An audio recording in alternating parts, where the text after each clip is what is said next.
Live. Everywhere. On netrootsradio.com.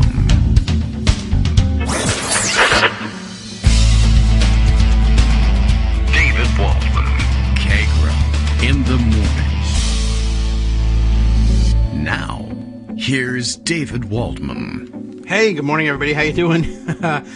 What a day. It is Thursday, January 7th, 2021. There's still a United States, so that's a good thing. I mean, I think so, technically speaking. No one told me any different. What should we talk about today? Maybe the fact that, we weren't really sure whether anything would continue. Or whether we'd have a country after yesterday. That might be something to catch up on. By the way, also, I have to alert you to this fact, and I think I put it in the morning post.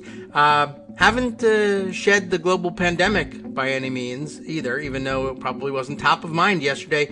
Record-breaking day in terms of deaths. Worldometers recorded the first day of American deaths in the pandemic over 4,000. 4,100 people died of COVID yesterday, and I'm sure nobody noticed because, who could blame them? Their eyes were on what was going on at the Capitol.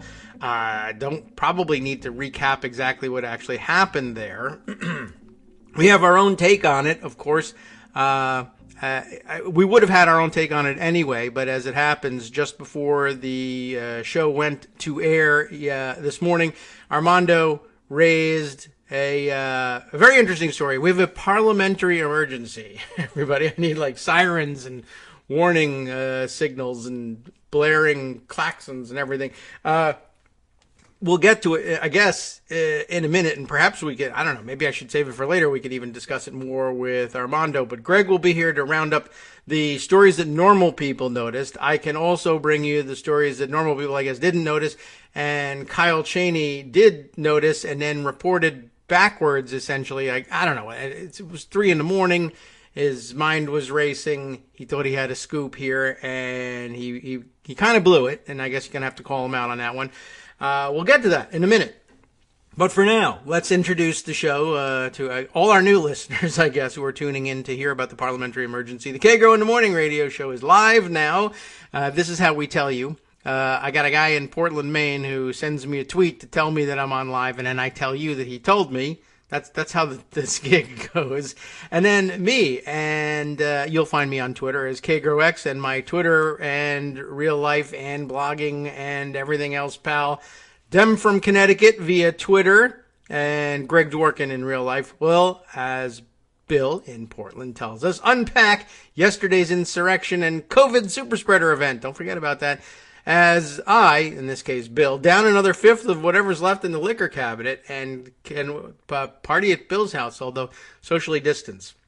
So, we should try and figure out some way of doing that. I think Bill could pour shots for everybody and then just throw them to us from 6 feet away.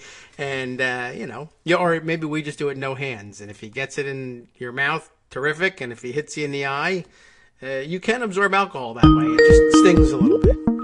I don't know, trying to keep it lighthearted in the middle of possible overthrow of the national government and, like we said, worldwide pandemic that's killing people hand over fist. So, I don't know. We could make it Greg's job to make that transition. Ready? Go. Good morning, Greg. How are you? Uh-oh, I don't hear you. And then I'm not sure whether it's through no How's fault that? of mine. That was great. I was going to say, your line sounds nice and quiet, I must say. Yeah. Good transmission. Abby the Thumbs dog up is sitting here by my feet just watching everything, okay. making sure nobody breaks in. Or squirrels conduct a coup of some sort? Well, the deer and the squirrels got together, and the deer in the Senate and the squirrels in the House. And, the squirrels, you can scare the deer off, which is what happened last night. But the squirrels are really tough, and they just don't pay attention to you. Wow. And that's pretty much what happened in the Senate and House, as Antifa. it turns out. Because of all the events yesterday, Yes. half the senators were scared off of the insurrection. Yeah. I've been, calling them the treason and sedition party since the end of the actual election when they refused to concede. And it turns out I was more than a little bit correct, unfortunately. So only 6 or 7 senators, depending upon which objection state you were talking about, Arizona or Pennsylvania, had objections to it. Ted Cruz started the whole process off by being the most disliked person in the Senate. Yes. Josh Hawley did his best to give him a run for that money, and he may have succeeded. Even Rand Paul didn't want to join in that. Yeah. Lindsey Graham, the human weather vane, gave an impassioned speech about how everybody should be rational about this, and I can't possibly support sedition, even though I've been supporting it for 4 years. And Lindsey reminded me of Mick Mulvaney, who this morning resigned from the Trump administration. Oh, boy. With about 15 minutes left in the Trump administration. He was the special envoy to Northern Ireland, in case you didn't know. So he was there to fix the Brexit issue and did a great job there, of course, just as he did a great job as everything else that he did in the Trump administration. And he said, I can't do this. I can't. He's right. He can't. That's right. So finally, he's absolutely correct. Good job. He hit the nail on the head. Right. He said there's a whole bunch of other people that want to resign, but they won't because whoever replaces him will be worse. And if you think that's hyperbole, just look at what's going on with the Department of Defense, where he's tried to install loyalists there. That won't work, but, that's his plan. And this whole thing was planned. He set up the rally. He wanted the people here. He used Don Jr. and his ties to the white supremacist movement and the Proud Boys to get them here. And then egged them on yesterday, promised to march with them, which, of course, he didn't. He retreated to the White House and hid. And all the news stories, the Maggie Habermans, the Trump whisperers, are saying, he's lost it, he's melting down, yada, yada, yada. Yeah. But, the fact of the matter is the guy's dangerous, and that's why, 25th Amendment talk just keeps popping up, as well as impeachment. I want to give you an example. Mm-hmm. This is Earl Blumenauer. Yes, I know him. Okay. Yeah, he's an Oregon Democratic congressman. Yeah. And in the morning, he writes a note that says, Dear friends, democracy and the people won. This is before the riot. Clearly our work is cut out for us, but the dynamic has radically shifted. We can stop the worst of the Republican wrecking crew and give President Biden a chance to succeed. I'm looking forward to meeting this challenge together. So that was when he was going to reject the challenges to Biden's election. Yeah. By the evening, his note says, Dear friends, here are my thoughts on today. Invoke the 25th Amendment, impeach, prosecute. Yeah. Yeah. So that's a pretty, clear example of how Congress started to shift some of their thinking, at least some of them. Now, remember, you don't need to remember. You know all of this better than I do. But the Senate isn't gerrymandered. The House is. So the Senate had some impetus to say, hey, wait, I was going to, but now I'm not. I mean, probably the most dramatic of those was Kelly Loeffler, who was supposed to challenge Georgia and didn't, and stood up and said, I was going to do this, but after today, I can't do this. Yeah. I can't. Right. And so obviously Mitch McConnell put her there to say that, which was a clever move on Mitch's part, because it was essentially signaling that even the diehards, especially the ones who have just lost their elections, and that's the consequence if you keep doing this, are backing down. So let's not go there. And so even Josh Hawley went through the motions of objecting, but didn't really object. It was more like, I'm going to object. I'm going to take my 5 minutes and make it 30 seconds, and anybody else can talk if they want to, and I'm sitting down. Yeah, he really foreshortened everything. After the big invasion, he certainly shortened things. And and a lot of senators immediately announced, like you said, Loeffler, chief among them, immediately announced, I can't go through with this anymore. Even Rand Paul, I can't go through with this. Yeah. Lindsey Graham, I can't go through with this. However, on the House side, where it's gerrymandered, yes, Mo Brooks did what Mo Brooks' constituents want him to do. Yes. Mo Brooks objects to Nevada's electoral votes, pronounces the name of the state wrong, says Burgess Everett covering this. Brooks has no senator to go with him. Unfortunately, no U.S. senator has joined in this effort. Unfortunately. And that was met by massive applause. Yes, that was the big change immediately after they resumed. That all these, several of the states that there were planned objections to, the senators backed out. They still went ahead with Pennsylvania eventually. But, they backed out on Georgia. They backed out on, I think somebody had even floated New Mexico, but nobody even proposed one. They backed out. They backed off in Nevada. And then the other thing that happened, of course, is that Michigan, Four Seasons Rudy, in the process of all of this, Yes. tried to call Tommy Tuberville. Oh my God! Yes, and But left dialed a again. voice message that's to another senator who then played it back, and that audio is available. Yes, it is. He's speaking to Tommy Tuberville, but he just called the wrong number and left a different senator. He was speaking the to plans. another senator who recorded it. Hi, this is Rudy Giuliani. I just need you guys to slow things down. Challenge about 10 states. We just need to make this hopefully last until the end of Thursday evening so we can get our crap together here and figure out what the hell we're going to do. He hints like there's a basically what he said. magic deadline there, and there isn't. But yeah, all right. Classic Rudy Giuliani calling the wrong voicemail box and leaving the secret plans and the whole thing. So it didn't work. The stunt didn't work. The insurrection didn't work. Yes, it's horrible that it happened. People died. Yes. There's 4 deaths. One lady was shot, a QAnon supporter. Who was shot in the neck, and 3 people died of, quote, medical reasons, end quote. I don't know what that means. That's how people usually die. I mean, it's kind of a medical condition. Yeah, I mean, you don't usually die of philosophical reasons. No, but I would be interested in trying. Yeah, well, legally, he's dead. But philosophically, he's still arguing. Die of medical reasons. I understand that there's medical distress. Yes, but precision in language is going to be a very important theme today. That's got me very riled up. So yeah, medical distress. People who charged into there should be a warning. Please don't invade the Capitol as part of an insurrection if you have a heart condition, if you are pregnant or nursing, or suspect you may be pregnant. All the usual warnings. Do not take insurrection if you're allergic to... Insurrection has not been fully tested in pregnant women. Please be careful when you do this. That's exactly right. So, all of that was happening. There's plenty of finger pointing about what the hell was going on with the Capitol Police letting people in. Yes. How much of this was wink, wink, nod, nod, you're not black, I don't have to shoot you. How much of this was I sympathize with you. How much of this was they're just outgunned and they're trying not to get killed.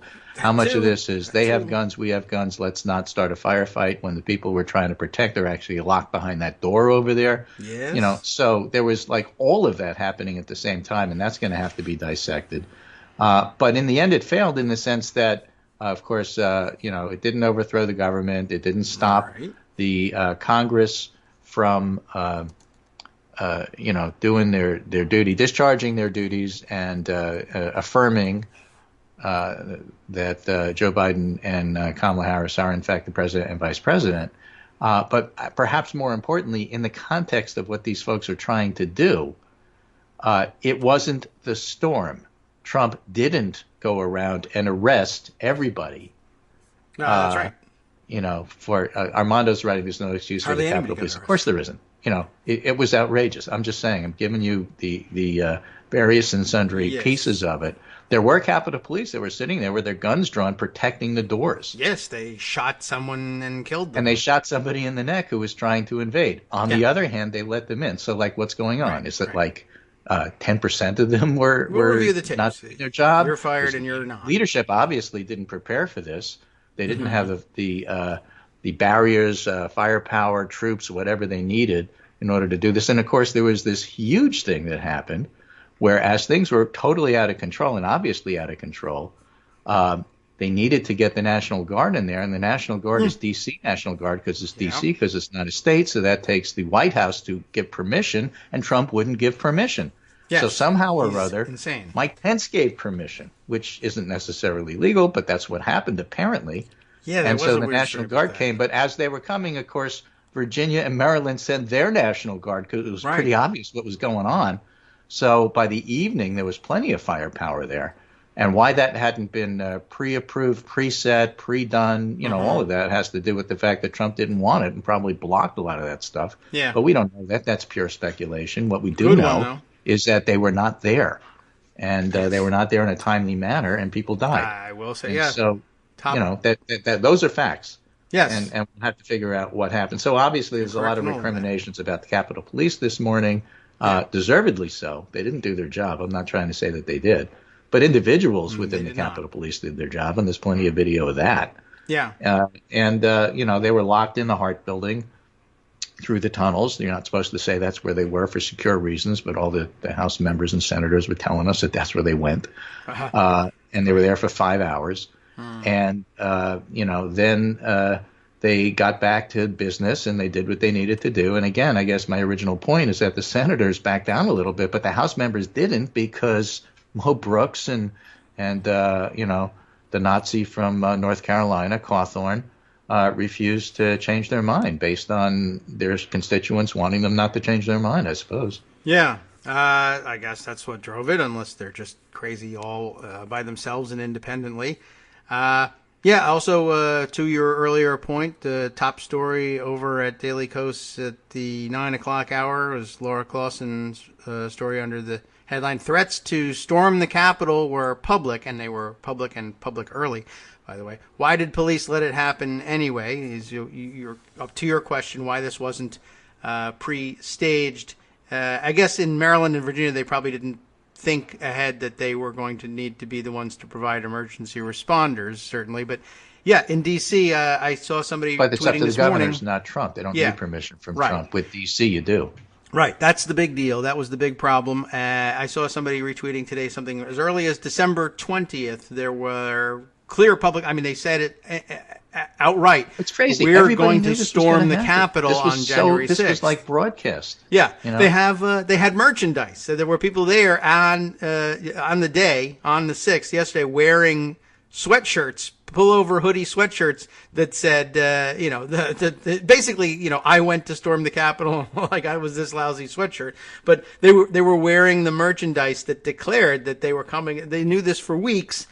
And you're right. The only reason that it wasn't prepared for was probably because Trump was giving instructions and his henchmen were giving instructions not to prepare for things.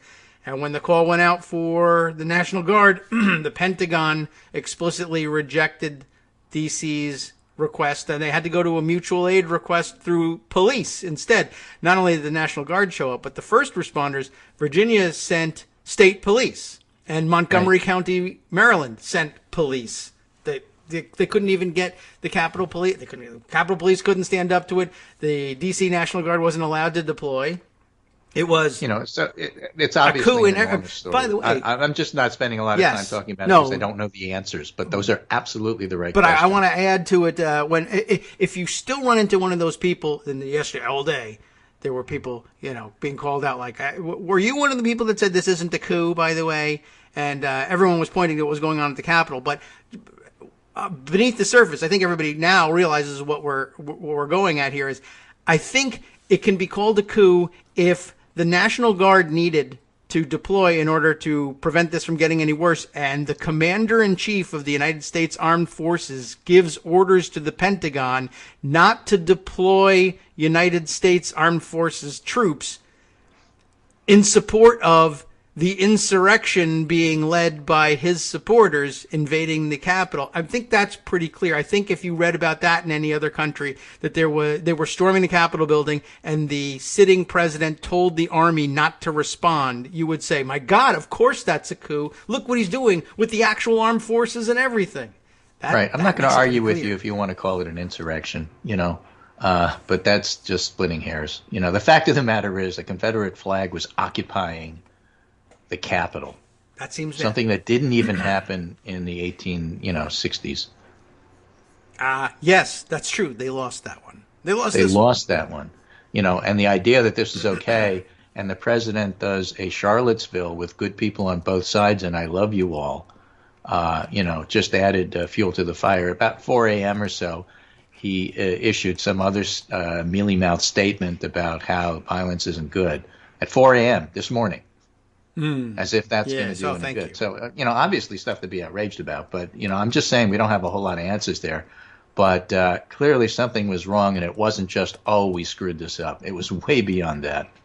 Yes, it was. It was misplanned, and it was probably sabotaged in terms of what the response was supposed to be.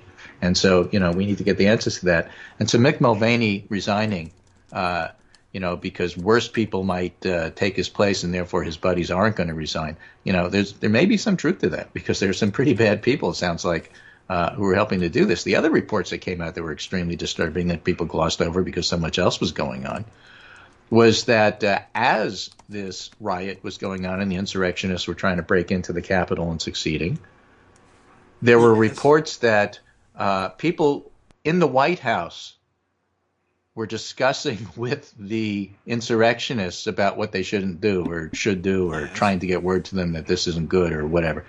And like, why do you have open communication with these people from the White House? What the hell is that? Yes. So to me, that was Don Jr. talking to his Proud Boy friends. I don't know, his Proud Boy how Maggie Haberman's going to handle that, and and have the Trump whisperers say this is what really was going on. But what kind of communication are you talking about here? The only communication should be if you step over that line, you're under arrest. Yeah. Well, law and order people would understand that. Right. So, there's nothing about yesterday that was good. There's nothing about it that isn't outrageous. Mm-hmm. And that's why it sparked all sorts of open discussion about the stuff that we've been talking about for months. Yes. 25th Amendment, his being unfit to serve, how dangerous these 2 weeks are going to be. All the things we told you are unfortunately turning out to be true. Yeah. The DFHers of the world got all of this right from 4 years ago. And it turns out, you're seeing it right now. Now, here's another one I want to show you. And I sent you a picture of this. You remember the guy in the Viking suit? He's wearing, looks like he's wearing Steve Kornacki khaki pants, but no shirt. And he's got tattoos all over this, which I want to talk about. Oh. And then he's wearing a Viking hat with a red, white, and blue, face painting. Yeah. Or it's a hat. like he's invading Scotland. It might be a Braveheart buffalo style, right? And so this is from Adam Rutherford, got raccoon tails on who it. is, I don't know what he is, but seems to be relatively knowledgeable about that. He writes, "I know this Jamacori wannabe MF is kind of funny, but his tattoo is a symbol of Wotanism." Okay. Which is a Nazi Odin occult symbol that believes Jews control the government, the Holocaust is exaggerated, and champions the 1488 slogan. In other words, he's a real card-carrying Nazi. Oh, fun. And apparently people know who he is. He's got a name. He's from Arizona. And a lot of these folks have names and people know who they are. And I don't understand why they haven't been arrested. I don't doubt that they eventually will be. Like, they arrested the Proud Boys guy when he came back to D.C. for burning the Black Lives Matter banner last time he was there. I don't want to wait until last time, but I imagine they want to proceed with some caution here. Right. Here's a good way to do it if they decide to do it, because a lot of the attorney generals around the country basically announce, I may have 1 or 2 days left in my job, but if you're from my area, and I find out who you are under arrest. Oh, okay. Well, good. The 8 or 9 of them announced that in tandem. All right. And so, like, if the guy's from Arizona, let him go home to Arizona and get arrested there. I'm okay with that. You don't have to have an armed confrontation and get people hurt. Although I don't really want him on a plane anywhere. He's a terrorist. But hey, if there's police waiting for him at the other end of the plane and there's really no way for him to get off, that's okay. I guess, although... who knows what he does on the plane. But I won't be on it, so I guess that's I don't think he's going to hurt anybody with his Viking hat. As long as he doesn't bring guns on the plane. I don't care. Oh, by the way, there were pipe bombs and other stuff there. Let's not glide over that either. This is like a major incident, and it was planned and aided and abetted. I think those are the proper terms, by Trump. Yes. That's the deal. Noah Bookbinder has a piece in USA Today, Straight Talk. Trump is an enemy of democracy and his capital enablers are co-conspirators. I mean, that's basically it. Brett Stevens in the New York Times, impeach and convict right now. Trump is too dangerous to leave in office for even another minute. Stevens. That guy's wrong. So, he's wrong about everything, but he's right about this. Oh, wow. What a day. Yeah, exactly. So, a whole lot going on here. There is a lot. Asparagus Zucchini, for instance, asking about does anybody have a vote count from the nobody obviously has one yet. A vote count from cabinet members on the 25th Amendment, and he was saying, I can't really think of anybody who would vote yes. But the thing is that that's starting to break. I did see an awful lot of reporting about actual cabinet secretaries actually contacting one another about maybe having to do this, and Pence seems pretty openly split on and very angry with Trump, as he should be. Somebody else did point out Mitch McConnell's wife is one of those cabinet members, and who she's was probably talking not real about happy. resigning, but then wasn't talking about resigning. Yeah, I mean, there's a lot going on. Don't here. resign if you would sign on to the 25th there's Amendment. obviously more to come, but there are things that Resign the him. federal government, in fact, in their capacity, can do to help limit some of the damage. But he's still in a very precarious position, and if the stories being written, like Maggie Haberman saying he's lost it, et cetera, are anywhere close to true, these are dangerous times. Yeah, right. And lots of people taking the time to point out yesterday. Now, one other story we haven't yet mentioned. Trump has had his Twitter account locked for 12 Not just Twitter, hours. Facebook, Instagram, they've all been blocked for at least 24 hours. That's good. I mean, it's a good start anyway. Obviously, lots of people pointing out 4 years quite too correctly late, that it should but have been done. Yeah, it should be deleted, etc. But yeah, so that's where we are. Lynn Wood also this morning, I found out, has also gotten his accounts locked. But he keeps calling for everybody. He called for Mike Pence to be strung up and killed by firing squad for being a traitor. So it's kind of bad. That's also bad, right? So so all of this happening, but somebody else pointing out, and I think it was David Jolly, actually, former Republican congressman, pointing out, the guy's he's not allowed to comment on Twitter anymore, but he still has the nuclear codes. That does seem a little incongruous and maybe a little worrisome too. Right. So okay. Right. So Tom Cotton is the moderate here. Because he wouldn't go along with it. Yeah, I know. Well, it really everybody had to change their stripes. For what happens later, right? Mo Brooks, not a moderate. He's claiming it was all Antifa. Yes, that's true. He admitted they Matt Gaetz we know who they are. We know their names. Yeah, that's a big problem for making that claim, I think. Matt Gaetz did one as well. I have a great thread debunking that. Maybe we can get to that later on in the show, too. We'll be right back after a 2-minute break. I promise not to invade any government buildings during this break. Can't speak for the 1 minute thing at the top of the hour. You can't keep. This one will work. Hi, everybody. It's me, David. Let's change things up from the old fundraising pitch for just a minute and talk instead about how you can be a part of our show. If you've got a smartphone or any other electronic recording device, why not sit down and record a segment for us?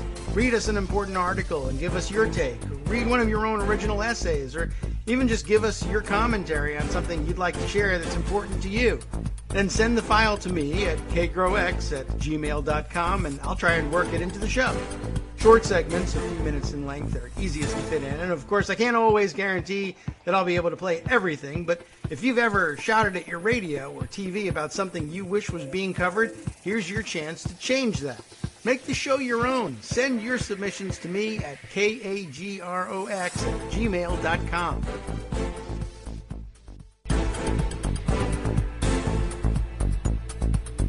Welcome back now to the Kagro in the Morning Show here on Netroots Radio. Still here on Netroots Radio. They haven't thrown us out yet, and I didn't try invading any other building. I'm just staying in the one they gave me.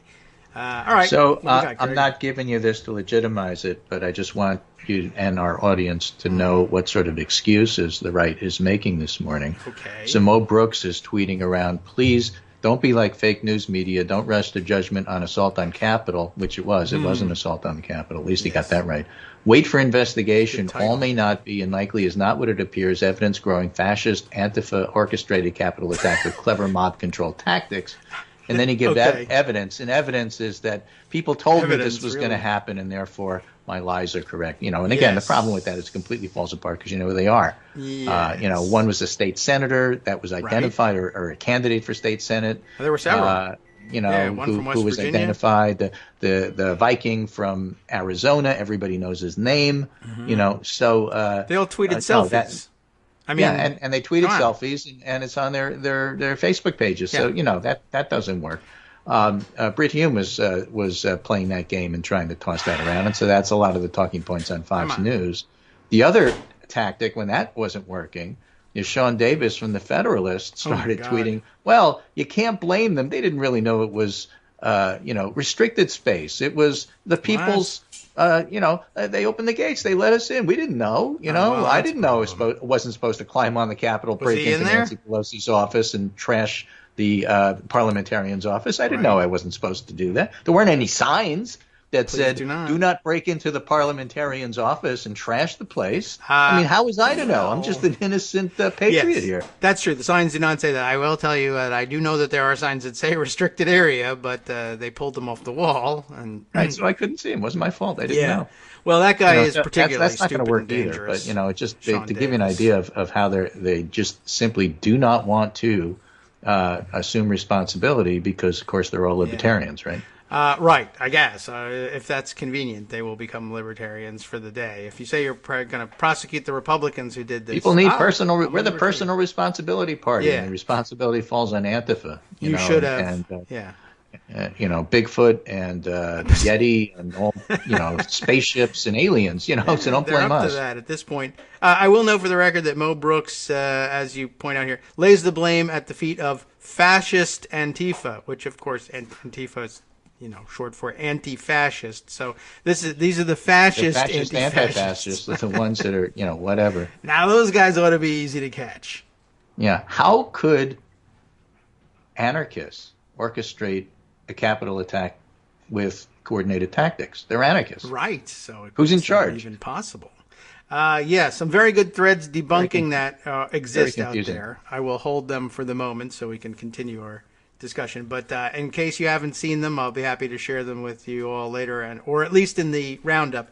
They're important. If you entertain discussion with somebody who's going to say something dumb like it was really Antifa dressed up as Trump supporters, the evidence that's real, not like the Mo Brooks one, can be shared later on. So right. Yeah, you're entirely right. We know who they are. So, it's all bad. There's nothing good about what happened yesterday, other than the fact that Nancy Pelosi and Mitch McConnell and Mike Pence, to his credit, pulled it together, did what they were supposed to do. Yes, it's a low bar. It's like stepping over the threshold to your doorway, but they did it. And, they affirmed, it's not certified because that was done by the states, but they affirmed that Joe Biden is, in fact, the actual real president. So now what? Mr. Trump, this failed. Your gambit failed. Now what? You've destroyed America's credibility with the rest of the world even further than you already have. You're the laughing stock. Turkey is giving us lectures about how democracy really works like it does here, not like it does in the United States. So now what? Now what happens? And so that's the question that we are asking going forward. What happened and how did it happen is what we're asking going backwards. Capitol Police being a huge part of it. But, what going forward, what happens to Trump? How do you control him? How do you put him in a situation where, he does the least amount of harm? I was thinking they ought to have told him, somebody should have said, sir, you know how he loves sir stuff.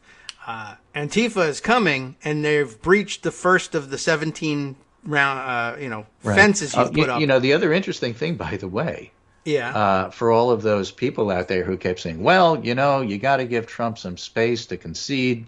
He'll do it, after the election.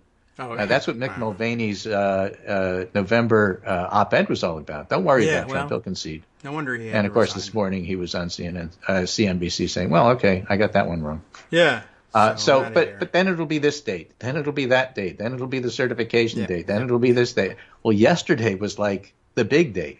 Yeah, that's kind of the last one before and I'm he's not still leaving saying, the White House. I won't concede. Yes, that's right. And, I guess he said it yesterday.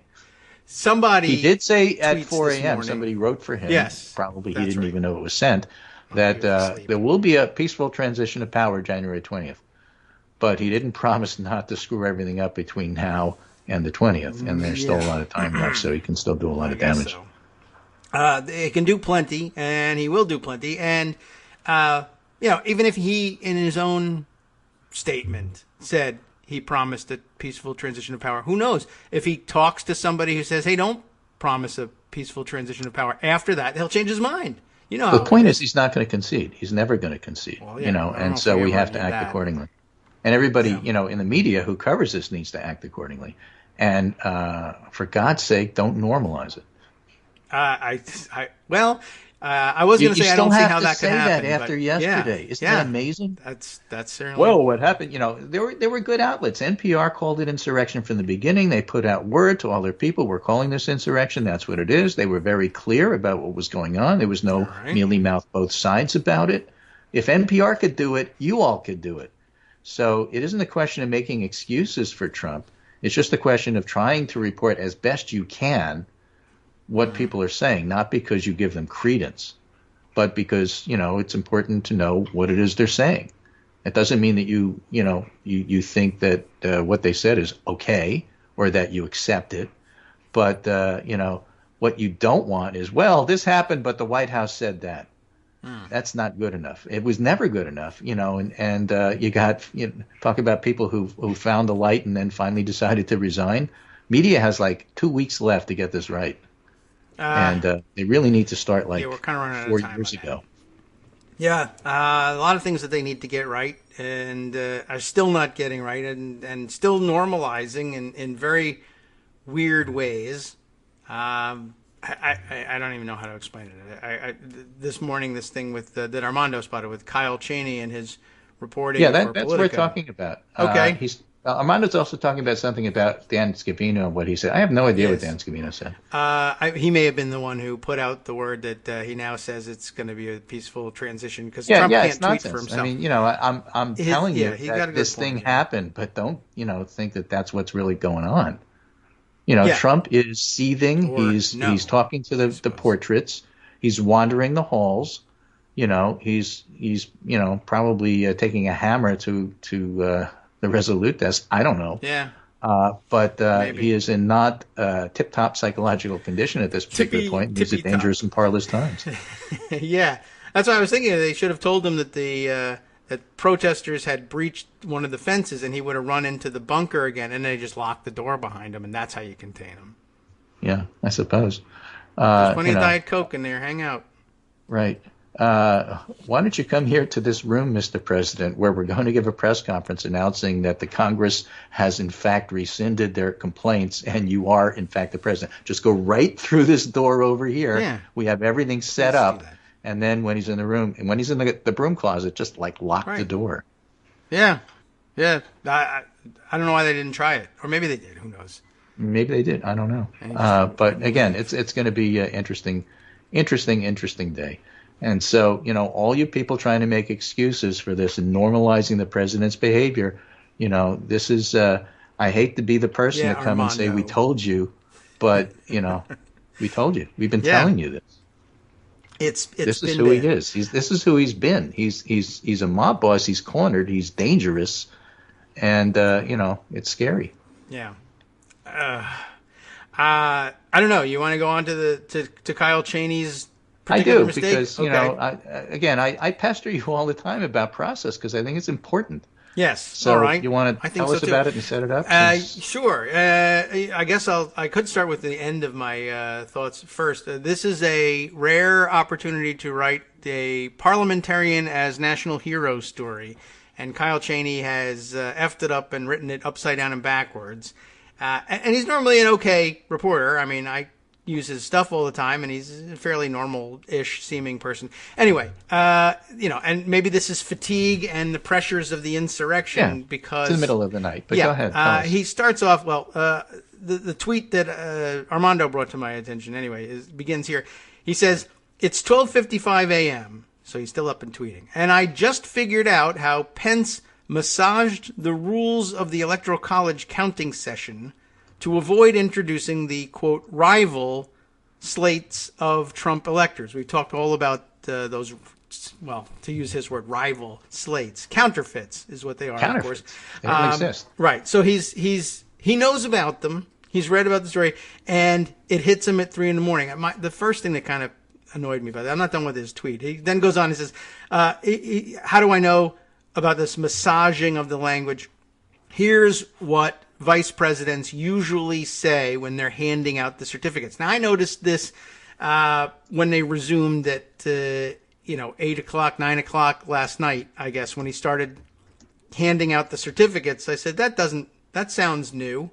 Ordinarily, they just say, here's the certificate of whatever state, and the tellers do the important talking and say that the certificate appears to be regular in form and authentic, and you heard a lot about that yesterday. But there was some extra language in Pence's handing out the documents and receiving them back, and it said, he was now saying, after ascertaining that certificates are regular in form and authentic, the tellers will announce the votes cast by the electors for each state, beginning with Alabama, that the parliamentarians advised me is the only certificate of vote from that state that purports to be a return from that state. He's not a typo in this. That has annexed to it a certificate from an authority of that state. That's the certificate of ascertainment I told you about. Is that all written in like crayon? No, it appears to be. Well, this is typed with typos. I guess he typed this up himself. But anyway, that's usually on little cards that they hand to the actors of the day, whether the vice president and the tellers all get scripts on how to do this thing. This had extra language, which included the language about the parliamentarian tells me is the only certificate of the vote from that state that purports to be a return from that state and has annexed to it the certificate of ascertainment that establishes that this is the one we were waiting for. I told you all about how the National Archives has been dealing with how people are making fakes and sending them to the National Archives. Yesterday we learned from Frank Thorpe of NBC News what the National Archives was doing with the fake ones. That was pretty interesting. But what struck me first was that at 3 o'clock in the morning, it first dawns on... Before you go on with these, there's also the story about a staffer in the Senate grabbed the actual certificates and rescued them. I know. While the Capitol that was was being interesting too. attacked. So a lot of little mini heroes here whose work should be acknowledged. Yes, and that got us to the point where we could say, well, it's a good thing that he grabbed them. But remember, there are duplicate copies, one at the National Archives and one with all the judges. Yes. That was my first thought when I heard that. I said, that's great. Don't worry about it. There's actually copies in the National Archives. How do I know that? I'll tell you how you know it. Well, I knew before 3 a.m. That was the thing about what Cheney started with this. Kyle Cheney, not Dick Cheney or Liz Cheney. And he's not related, I don't think. Anyway, so it hits him at 3 a.m. Hey, they're using different language, which, okay, who knows that, right? We do, but he doesn't. That's fine. And then he goes on, though, to say, well, look, here's how they did it in years past. What the vice president used to say, it's short, I can tell you. The vice president, after ascertaining that certificates are regular and formal and authentic, the tellers will announce, you know what? Again, there's the typo. It says, there's no punctuation here. What this is, it should have been the vice president, : like this is your line, sir. The vice president will say stage directions. Yeah, it's in Don't there. read the stage directions when you're on the stage. He didn't put any colon in there. So this is what the vice president would say. After ascertaining that certificates, president, you have no colon. Right. That's a problem. And no other body. No That's spine, medical, no. For sure. After ascertaining that certificates are regular in form and authentic, the tellers will announce the votes cast by the electors for each state, beginning with Alabama. That's what you normally say. This year, he had to say, this is the only certificate from Alabama.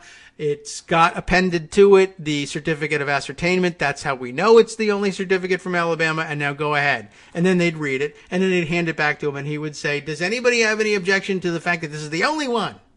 No? Good. Okay. And so he realizes... let's say 9, 10, 11, 12, 6 hours into it, that, hey, they changed the language, which for an ordinary mortal is not unusual. But for listeners to Kagro in the Morning, perhaps you might have done that. So then he gives his discussion of what that means. And it begins this way. I don't know why he starts with the too long, didn't read, because it was only one tweet so far. But this is Kyle Cheney, who's so I guess that tells you something. All right. The law specifies, he says, and Armando just exploded because the law does not specify this.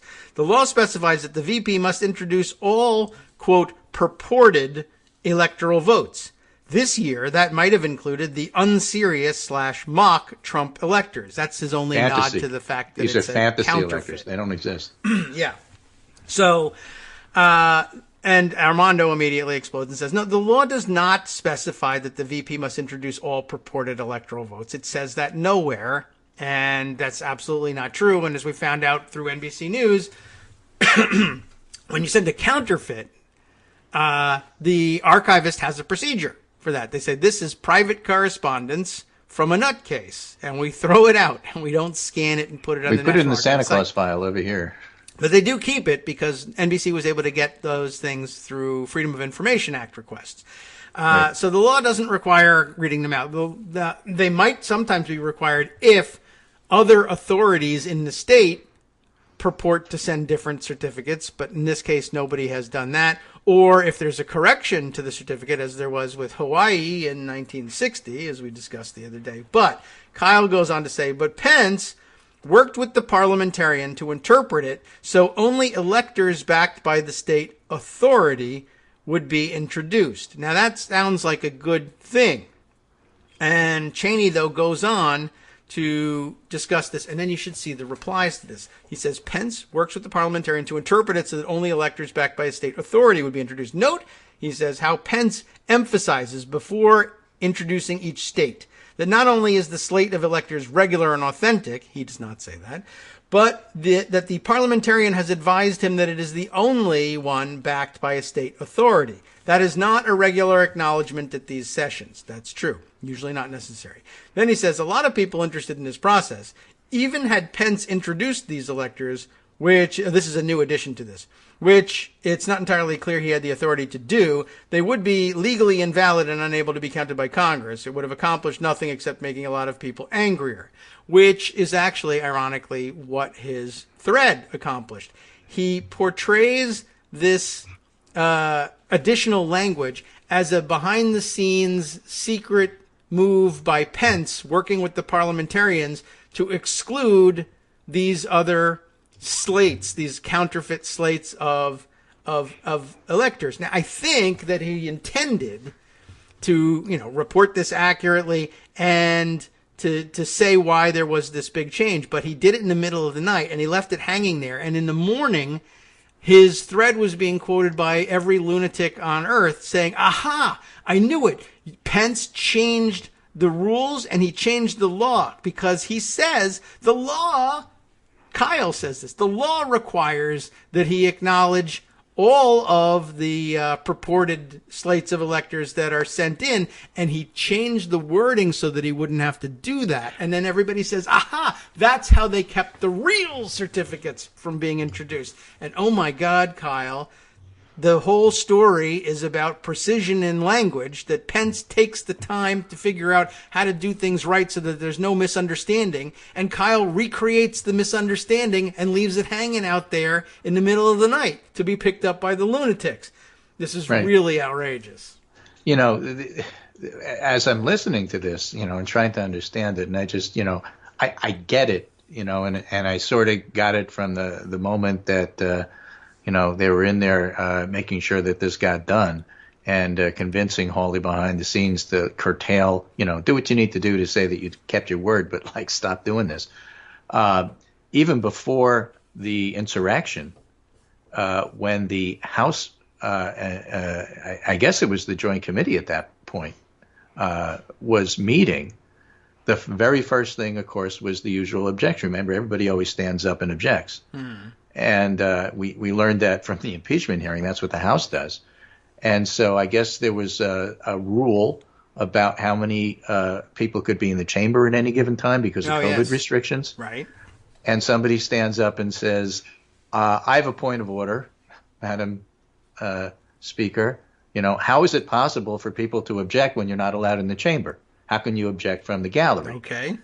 And remember, if you have the gavel, you make the rules.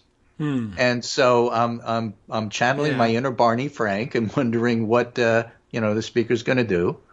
And she says, and again, I may be getting the sequence here wrong and even getting the people wrong, but this happened.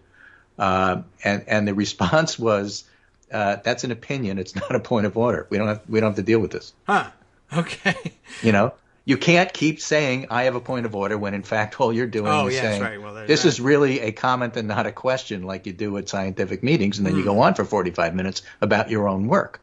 That's not how it works. If you have the gavel, you can say, no, we're done. Let's move on to something else. And this is the equivalent of that. Last night. That's true. There was a moment, actually, where I had been wondering during the speechifying late at night and early in the morning, after the events of the day, why none of the Democrats at that point debating the objection to Pennsylvania's electoral vote were saying, hey, we should probably point out for you here that all of you, the president's lies about the outcome of the election and all of your lies in support of his lies about the outcome of the election are what got somebody killed here today, just a few feet away from where we're standing now.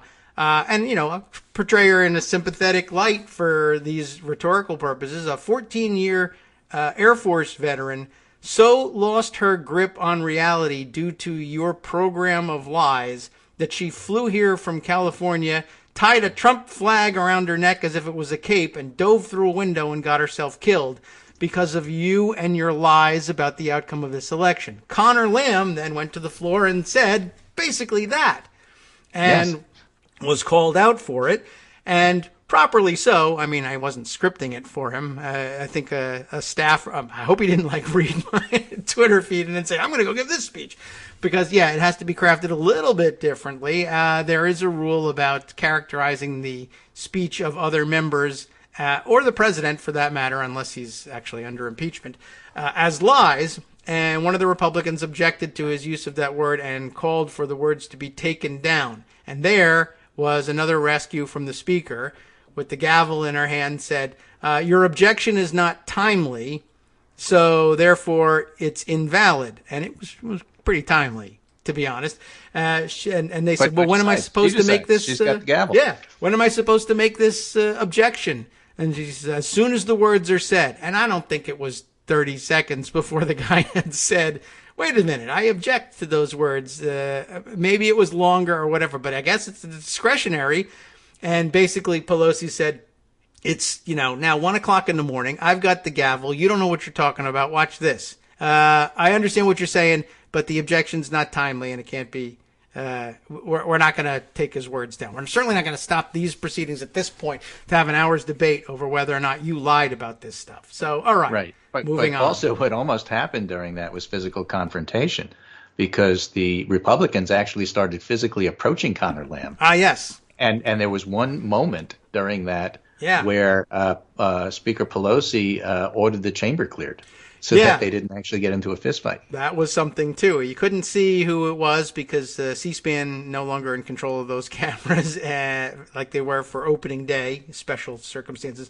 And so you couldn't see what was going on in the back seats. So, I don't know who was approaching who. I think I saw somebody say Eric Swalwell, apparently. Just kept saying, the truth hurts. Yeah. I'm sorry, but the truth hurts. Yeah. That was a good recovery by him. That was a mistake of his to say. Yeah, he shouldn't have done it. Lied. But although he's right, and you should be able to say that. But the point you're making is about the speaker and the gavel, and when you're running the meeting, what you can do, and in fact, you can do a whole lot. And the people on the floor for a more experienced parliamentarian on the Republican side could have made a much bigger stink about that, and maybe even gotten somewhere. But perhaps ultimately not. They just would have said, "I understand your point.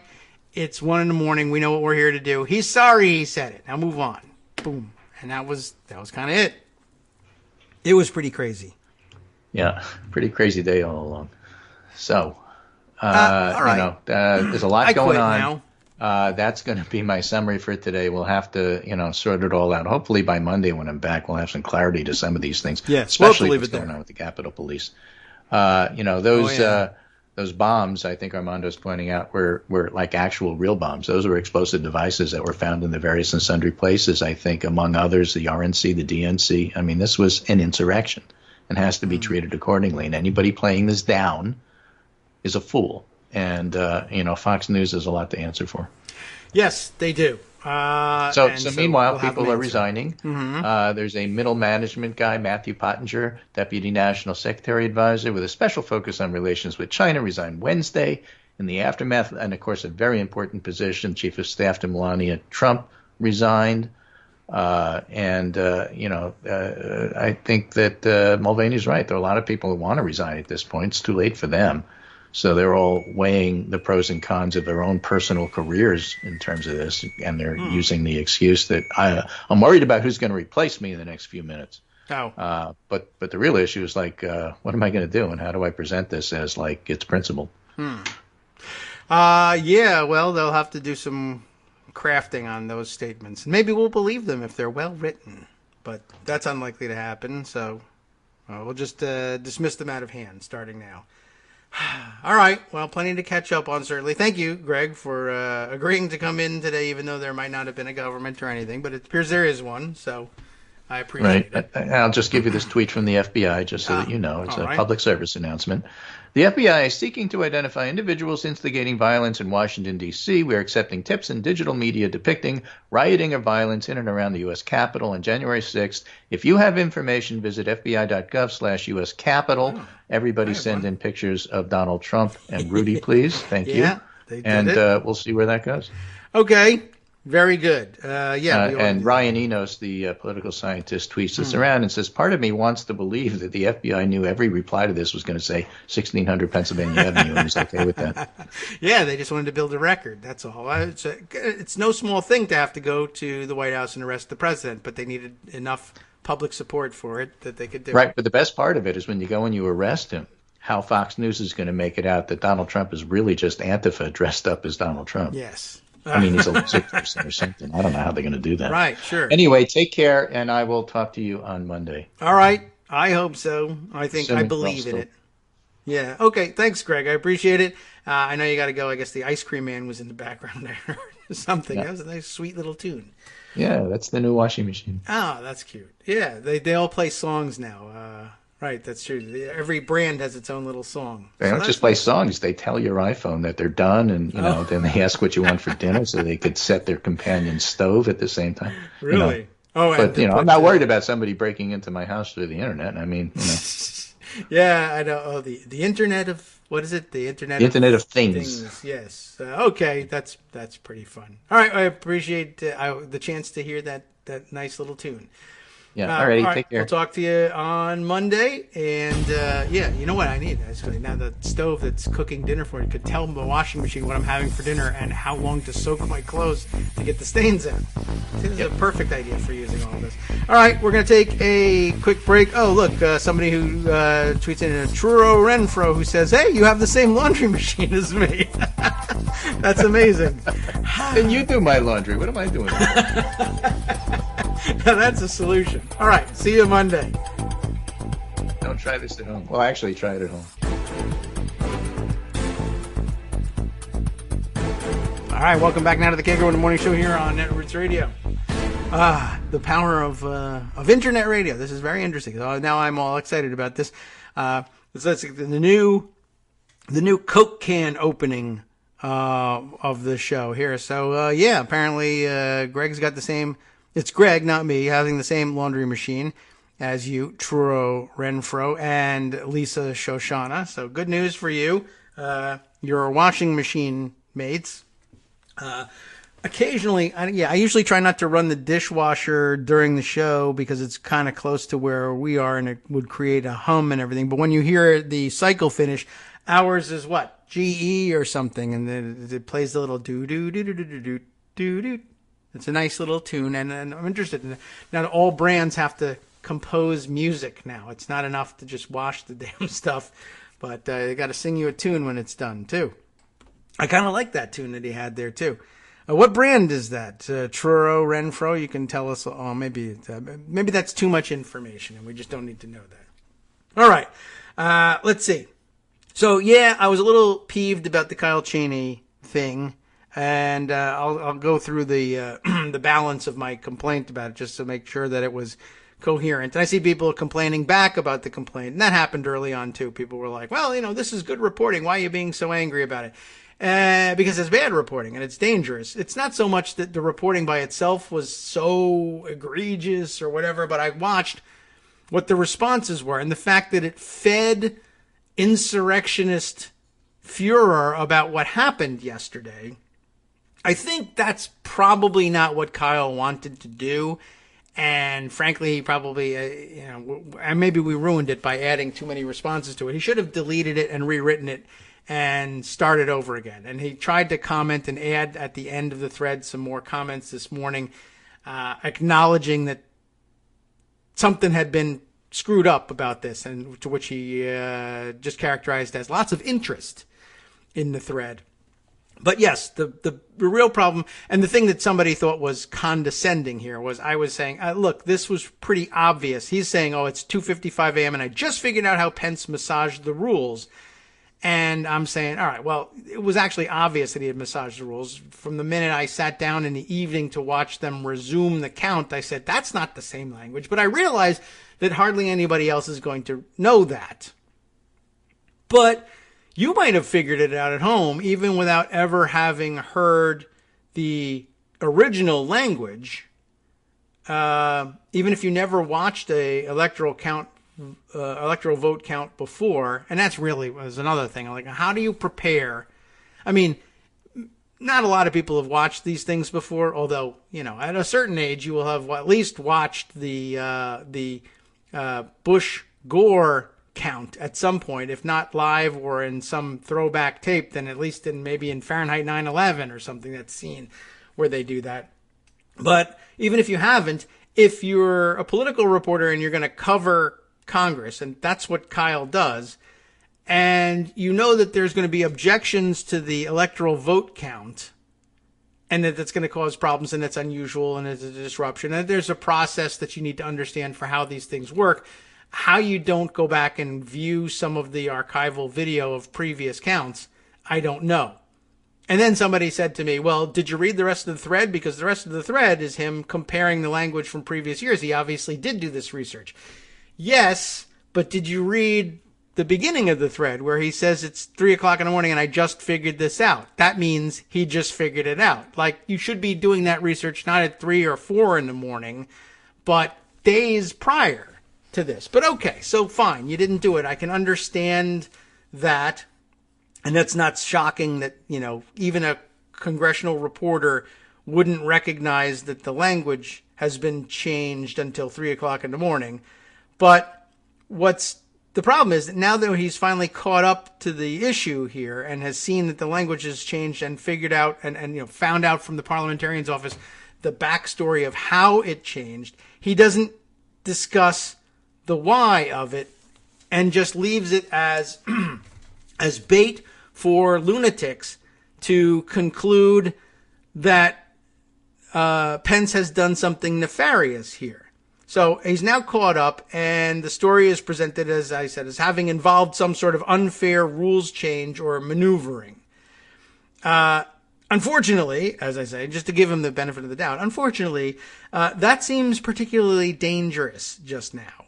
It feeds exactly the sort of resentment that led to yesterday's assault on the Capitol, when all it is an acknowledgement that Republicans inside the chamber planned to attempt to introduce counterfeit documents. He was trying to head them off at the pass and have an explanation, be out there and in the open about why the fake electoral slate from Arizona, either one or both of the two that were sent, why the fake electors from Michigan aren't being read. Although, as it turns out, they never mailed their document even to the National Archives, which is incredible.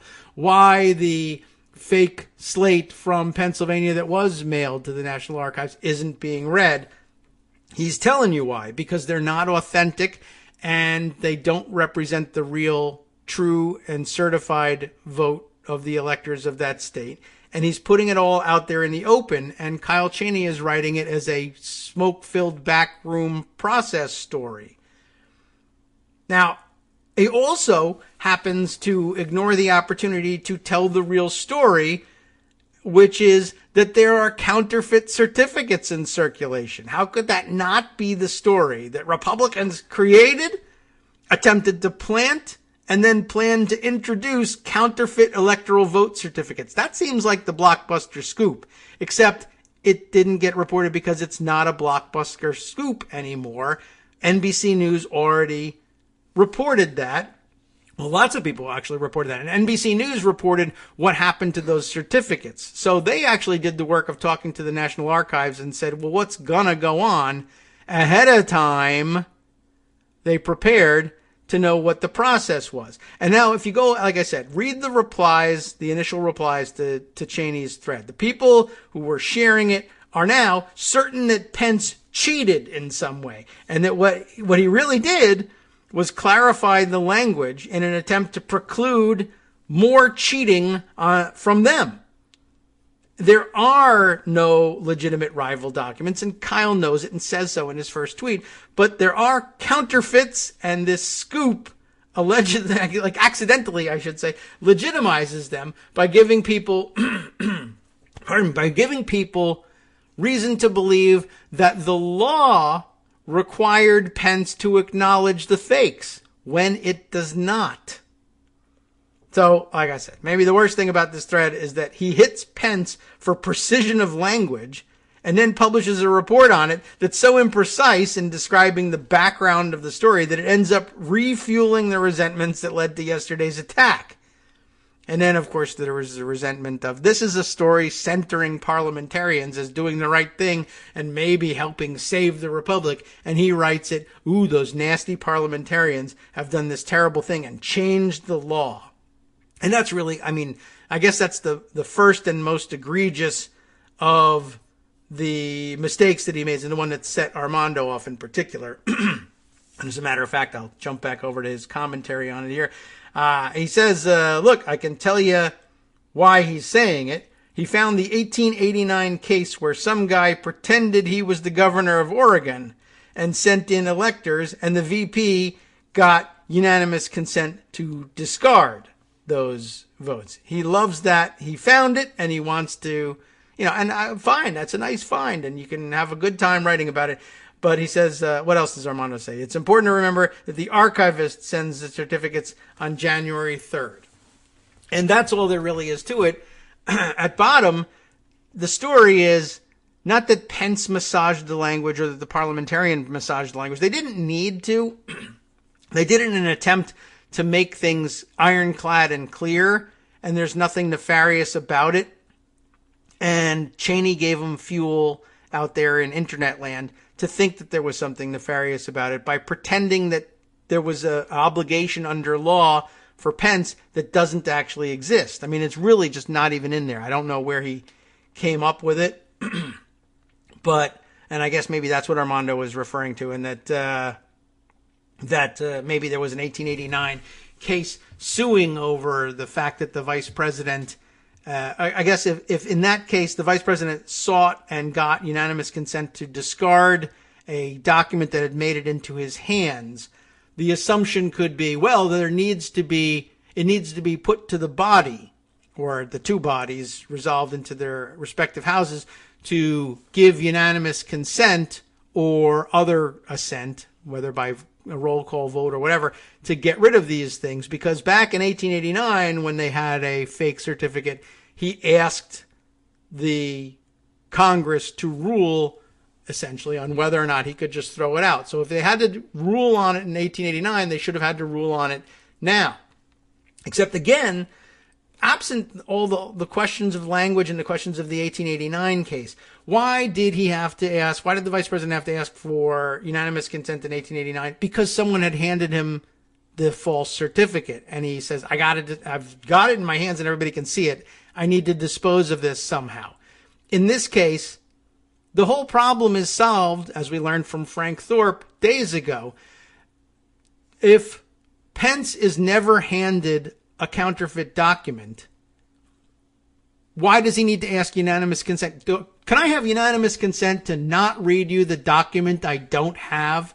Does that make any sense to anybody? And it doesn't. It's ridiculous. And to go from that somehow to accidentally, I'll even say, writing a series of tweets that has the conspiracy theorists out there saying, aha, Pence violated the law too. We just spent the whole effing night listening to the same restatement in every objection of the totally discredited, because it's totally wrong, theory that was rejected in the Wisconsin case.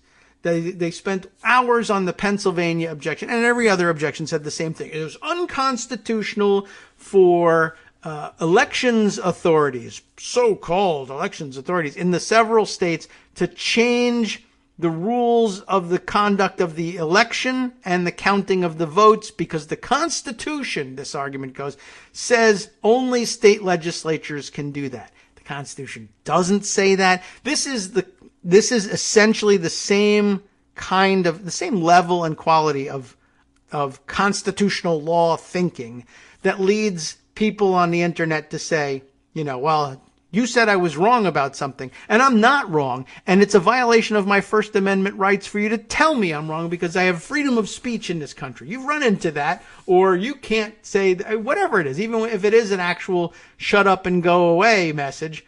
They say, you violated my constitutional rights. I have a First Amendment right to free speech. And the person says, the government can't tell you to shut up and go away, but I can. That's not what the Constitution says, pal. And that's what's going on here. Again, this focuses on, I don't know what the hell the provision is. You could find it if you want to, but the instruction from the Constitution to the states, which is, look, you all have to assign electors for the Electoral College, and you have a choice. And it is up to the state legislature to determine the manner in which your state's electors will be appointed. They can, in fact, be appointed by you, the state legislature. They can, in fact, be appointed by whatever, your favorite local drinking establishment, if the legislature says that's how you want to do it.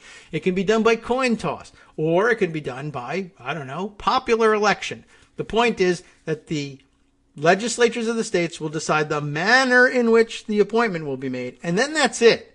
Now, state legislatures have taken it upon themselves for various reasons to design more and tighter rules about how to conduct elections. But the fact that there are laws about elections does not turn them into the constitutional mandate of selecting the manner in which electors will be appointed. That's a one-liner. We're going to have a popular election, or the legislature will appoint them, or whatever it is. And after that, your duty to this clause of the Constitution is discharged. The fact that there are states, and all of them, have laws that say you can't post signage closer than 100 feet to a polling place, or the polls close at 8 p.m. in this state, or we will only accept absentee ballots that are signed in the correct place and dated properly, or we decide you can do the opposite. The fact that some states do legislate on those things has no bearing at all on the question of in what manner will you appoint your electors. There's nothing in the Constitution, and there would never be anything in the Constitution because of the nature. A Constitution is just not supposed to be that specific. That would direct that the state legislatures have to cross every T and dot every I about how an election gets conducted. The fact that you've opted to have an election is a complete and perfect execution of the charge to choose the manner in which the appointments will be made. That's it. The job's over. Changing poll closing times, whether a legislature does it or anybody else, doesn't implicate the Constitution. Not that clause, anyway. I suppose it could implicate another clause. But this is basically all there is to it. And that's what was decided in the Wisconsin case and has been applied in different forms in lots of these 60, 61, 62 cases that the Trump people have lost. They are waving around the Constitution and say that the manner means that if the state legislature says that the polls close at 8, but a volcano erupts in the middle of the state, and they go to an election judge, as is always done in every election. Everybody's heard of things like there's a fire, there's COVID, there's a volcano, there's too many people in line, the machines broke. You always hear these stories. What do? They go to a judge and they say, it's an emergency, and we will authorize keeping the polling places open until 9 or 8:30, and if you're in line by that time, you get to vote. It's very familiar to everyone. Their claim is, in case you haven't, been able to cut through their BS as they're arguing it on the floor or on the internet or wherever you've heard it, is basically this. Their claim is that when a judge says that the polling places can stay open until 9 instead of 8, as the state legislature says, that's a constitutional violation that invalidates that election. And that's totally stupid and has nothing to do with anything and is totally wrong. It's just they misinterpret willfully what the manner of appointing the electors means. Just as they misinterpret what the meaning of the freedom of speech means. Well, I have freedom of speech. That means I can say anything I want, wherever I want, to whoever I want. No, it means as against the government, you have freedom of speech, and that's all. And even that is nuanced, as we know. And this is at the heart of the whole thing. And they just spent hours and hours saying it over and over again, that it was a violation of the Constitution that a county in Pennsylvania should be allowed to decide that it will accept ballots that aren't dated if they were, that aren't hand dated by the signatory, by the voter, even though they are postmarked before Election Day and received and processed before Election Day, and there's no other reason to challenge them. Or if a county decides that they will accept votes that are postmarked by Election Day, but that arrive up to 3 days after Election Day because there was slowdown in the mail, and they say, all right, there was a huge disaster and a flood in the local post office, 4 days, 5 days, 6 days, whatever it is, as long as it's reasonable. But if a court decides we're going to extend the deadline, they point to that and say, aha, it has something to do with an election, and you're not a legislature, and therefore that violates the Constitution, and we can throw your whole result out based on that. That's completely insane. And they stood there and did it for hours and hours and hours and hours and hours on end. To then complicate all of that and to have people then invade and attack the Capitol because they believe those claims to be true.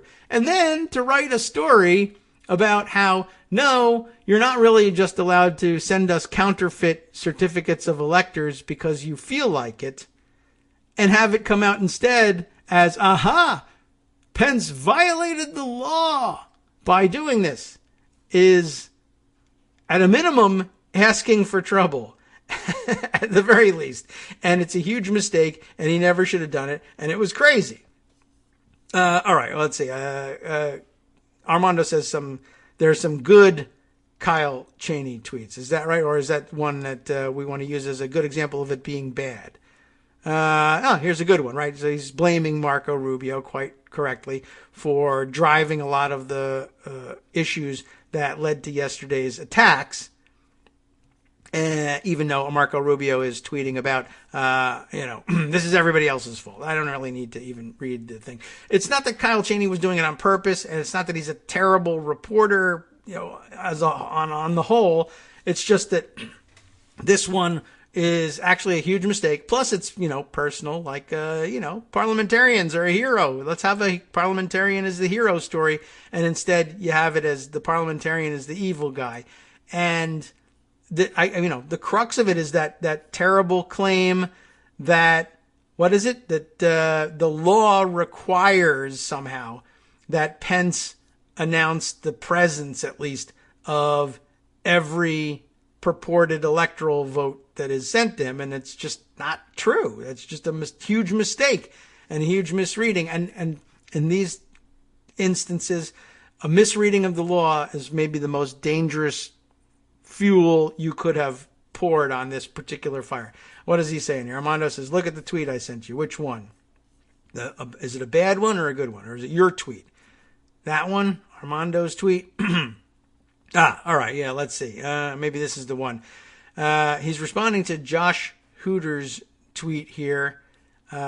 Josh saying, as the chair of the joint session, Vice President Pence has the authority to reinterpret process when events fall into an ambiguous procedural space. Pence deserves a ton of credit for reinterpreting procedures in this manner. It just as easily could have been the opposite. Yeah, we've been, maybe to us, maybe this is why it's so upsetting. We've been speculating for days. How could they get one of these fake certificates into circulation if Pence wanted to help them? And then it turns out that Pence was actually doing the right thing and trying to exclude them. But, we wondered, how could anybody get one of these things into circulation? And I figured it would only have to be carried onto the floor and waved around. And Pence, if he didn't want to, would say that, I don't accept paper from the floor. I follow the instructions. I got my paper from the archivist. Anyway, Armando responds to Josh Hooter's tweet here by saying, I'd go further and say Kyle Cheney's argument, is absurd as a legal matter. Section 15, and remember we're talking about, what is it, 3 U.S. Code, Section 15, the Electoral Count Act, right? So Section 15 makes express reference to Section 6, which he says parenthetically is about the governor's certification, right? So Section 15 makes express reference to Section 6 about governor's certification, and as the archivist stated, even a competing slate must be from a state body in order to be official. It can't be everyone sends their own certificate. So let's see. And there's another response here from somebody else to Armando saying, I think maybe Cheney misinterpreted the Wikipedia article on the Electoral Counting Act.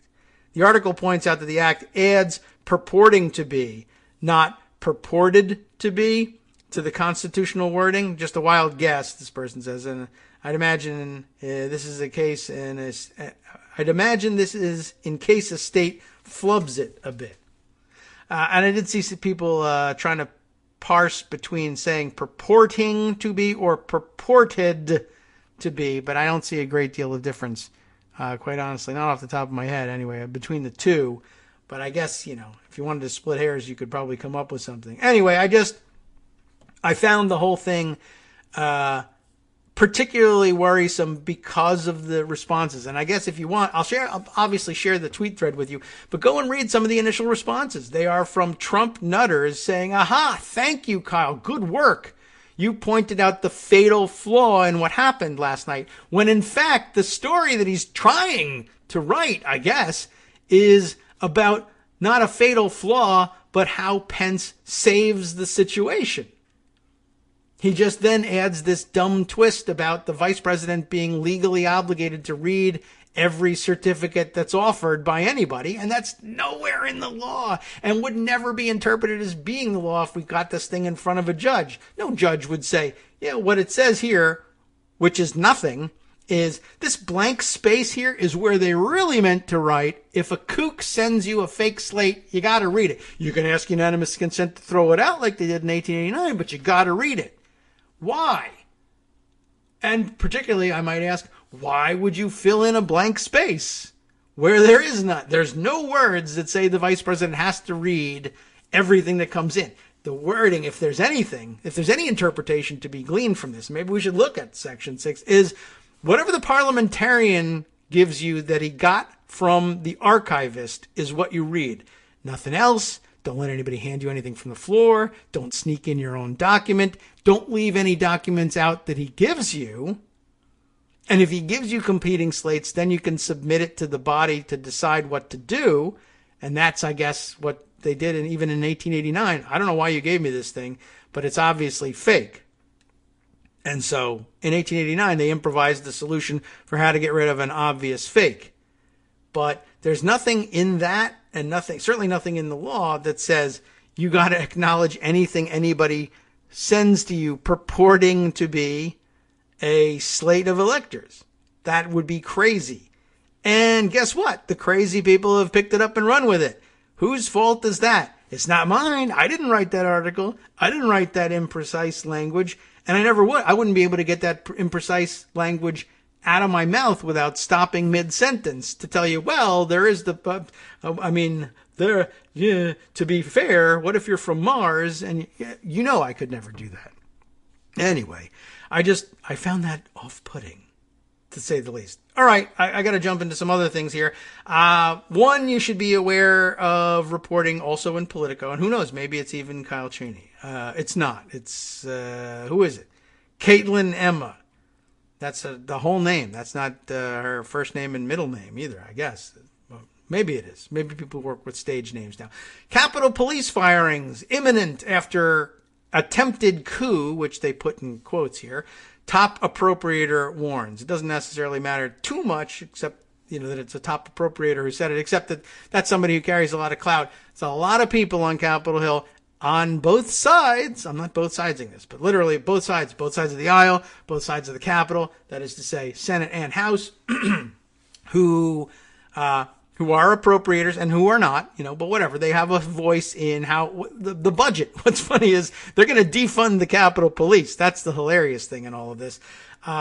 Except it's not very hilarious. But Yes, a lot of people are ready for some police firings, and the people who decide the budget for the Capitol Police are among them, and it's going to be interesting to watch how that develops. Apparently, I did see somewhere along the line a tweet from a reporter, maybe Matt Fuller. We can check and see if we can find a thing. Overhearing some conversation during the evacuations in the initial stages of the attack on the Capitol, in which as the Capitol Police are escorting people, I guess people who they believe to be liberal Democrat reporters from fake news or whatever, as they're escorting them to safety, the cops commenting to one another, bet they love us now, like that these are the people trying to defund the police, and now they love us because we're protecting them. And in a matter of fact, all the stories were about how they surrendered and didn't protect them very well at all. Yeah, everyone loves cops who surrenders. I'm sure you'll be fine. Hi, it's me, David Waldman, your host for Kagro in the Morning, and I've learned that I either need to update these announcements more often or stop saying that the announcements are brand new. What's not new is that this message, too, is a call for your support in keeping the Kagro in the Morning show on the air. My thanks go out to all of you who do support the show through your donations. The stats say that Kagro in the Morning fans download our program about 2,000 times each weekday, but our donors make up only about 8% of our daily listeners. Patreon.com, Patreon.com, makes it simple to make easy, secure, recurring monthly contributions to support our show. Patreon.com/KagroX gets you straight to our donation page. If we're helping keep you sane during the Trump era, consider what that's worth. $1 a day? 50 cents? One thin dime? We do about 20 shows a month, so pick a number, do the math, and head to patreon.com/KagroX to let us know. Thanks again, everyone, for all your support. All right, welcome back now to the Kagro in the Morning show here on Netroots Radio. All right, I got to start making notes to myself to dig around for that Bet They Love Us Now tweet. Speaking of tweets, I wanted to get on the record. I mentioned earlier that there was the one tweet now being circulated that was back from December 20th. It's in fact December 21st. Aryeh Kovler. Who is Aryeh Kovler? He is a writer and political and comms communications consultant. I mainly tweet on UK, Israeli, and US and world politics and current affairs. Seems like a broad mandate. And his tweet that was being recirculated today, again, dated December 21st, says how do I start with this? It says, on January 6th, armed Trumpist militias will be rallying in D.C. at Trump's orders. It's highly likely that they'll try to storm the Capitol after it certifies Joe Biden's win. I don't think this has sunk in yet. Well, it clearly didn't sink in with a lot of people, certainly not the Capitol Police. I bring it up, and I hesitated in starting to read it because it came across the transom again just seconds ago, being retweeted by Josh Marshall, who sends this comment along with it that says, I think of myself as pretty prescient about Trump stuff. But damn, this is one hell of a thread. Not only predicts the insurrection yesterday, but the precise modalities and triggers.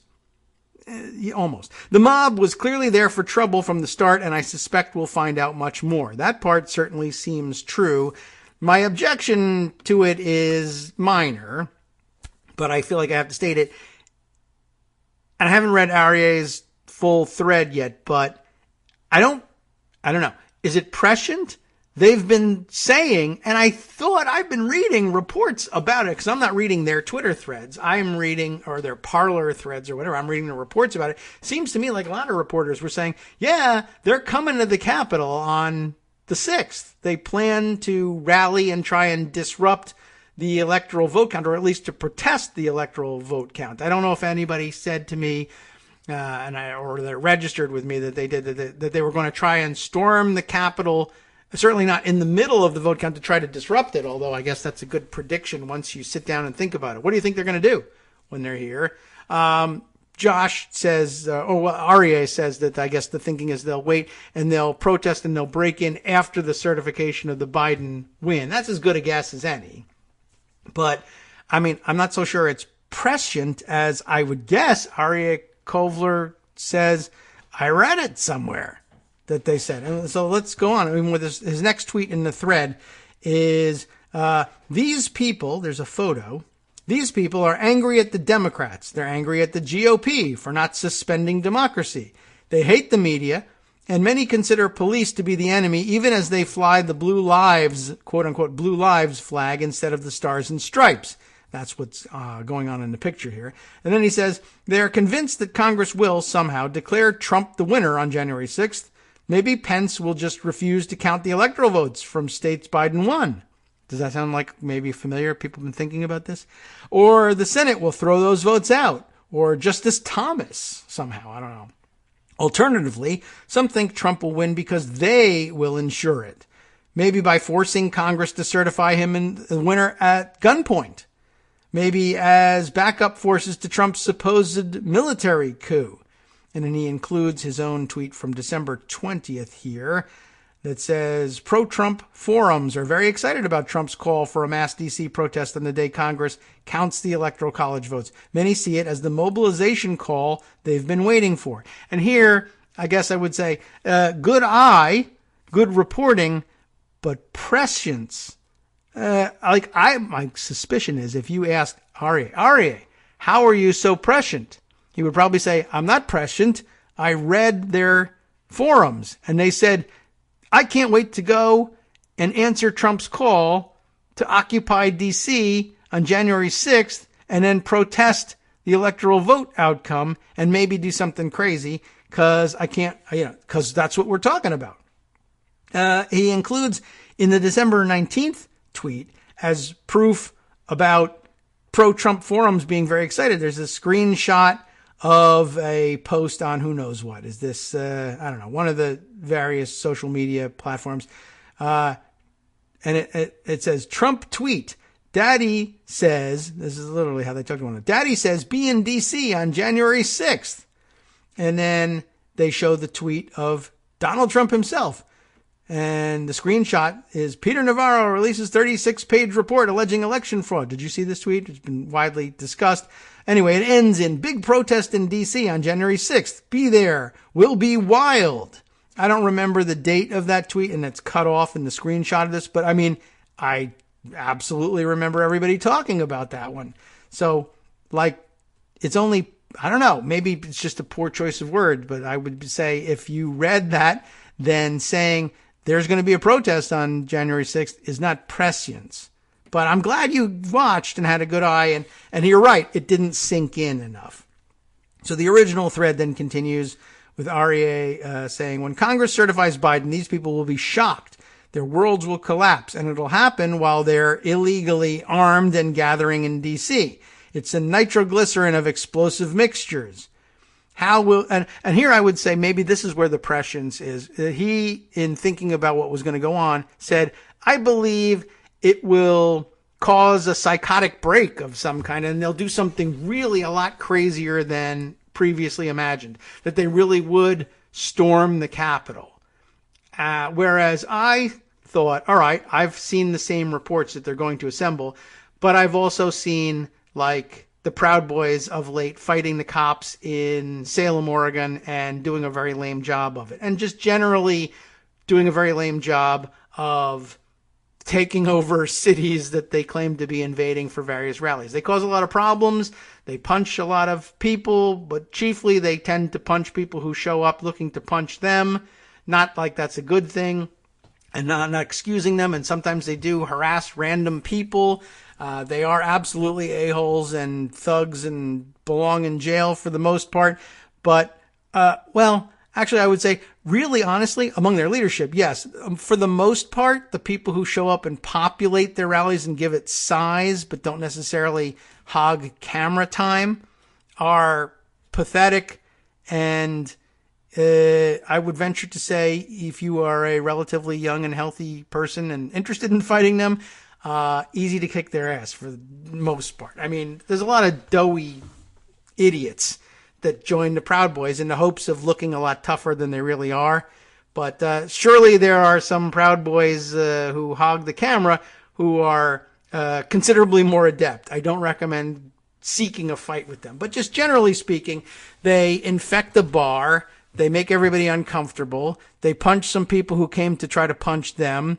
and then they go away. And I didn't really think that Proud Boys per se were capable of storming the Congress, the Capitol complex.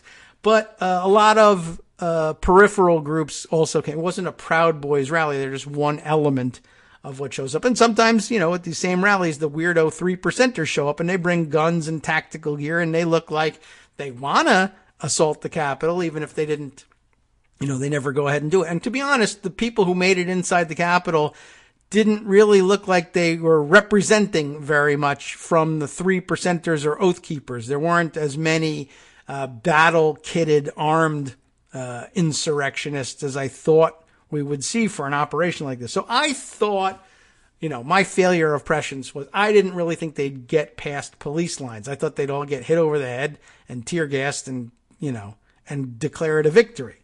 So I was a little bit surprised by that.